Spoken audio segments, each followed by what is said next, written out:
Karibu Tabora, karibu Toronto. Unajua, kwenda kukabiliana na jambazi aliyeua mtu akachukua pikipiki tu yenye thamani labda ya milioni 2 na akienda kuuza atauza labda 500,000 au milioni, sio jambo dogo, huyo ni jambazi. Kwa hiyo baada ya taharuki hizo kutokea, ilibidi tuchukue hatua kabisa ya kuandaa kikosi cha kupambana na mtandao huo. Tuliweka intelligence nzuri sana na imara sana.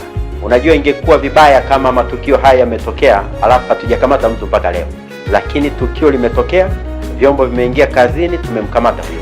Kinachofuata ni kukomesha, na nawaambieni siku zote kwamba kwa intelligence tulio nayo unaweza ukafanya tukio, I'm sure, I'm telling you, huwezi kufika nalo mwisho.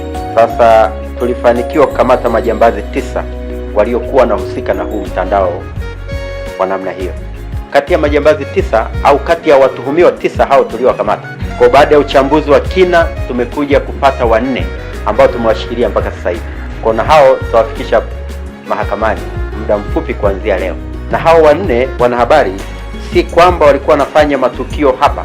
2 ni wenyeji wa hapa mkoa wa Tabora, tena wenyeji wa mjini hapa Tabora, lakini 2 ni wa mikoa mingine, Morogoro na Tanga. Kwa baada ya kuwa wamefanya matukio huko Morogoro, Dar es Salaam, Tanga na maeneo mengine, walihamia hapa Tabora kwa ajili ya kufanya matukio haya. Ndio maana mkaona matukio hayo yamefanyika kwa haraka. Kwa walikuwa wamehamia hapa Tabora makusudi kwa ajili ya kufanya hiyo kazi.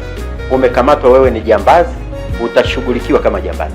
Hatuwezi kukamata jambazi alafu tukakubembeleza tu, no.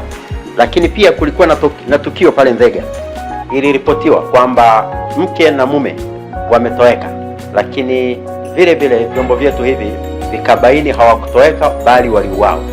Hao watu walikuwa wanaishi kwenye kaya moja ambaye hawa marehemu waliouawa walikuwa wanamuita mama, huyo ni shangazi yao. Kijana alikuwa anaishi na shangazi yake. Shangazi mtu, bahati mbaya hao hawakufanikiwa kupata mtoto.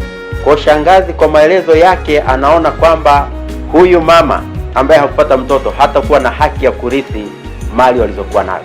Kwa hiyo alichokifanya, akakodi majambazi huyu mama, wakaja wakawaua wote, mke na mume wake, alafu wakawazika ndani ya nyumba kwenye jiko alilokuwa anatumia kama jiko. Akakamatwa huyu shangazi mtu na akasema majambazi aliwakodi wapi. Majambazi 2 waliokuwa wamekodiwa wote wamekamatwa pale Nzega na wapo polisi, na wao taratibu za kipolisi zinaendelea. Muda mfupi kuanzia leo watafikishwa mahakamani. Bahati mbaya sana, jambazi mmoja ni mwenyekiti wa kitongoji kimoja huko wilaya ya Kaliua, lakini ndio shughuli yake ya ujambazi ni wale majambazi wanaokodiwa.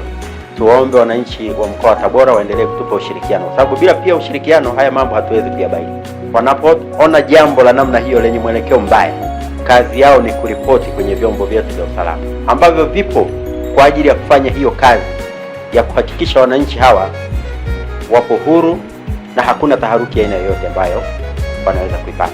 Karibu Tabora, karibu Toronto.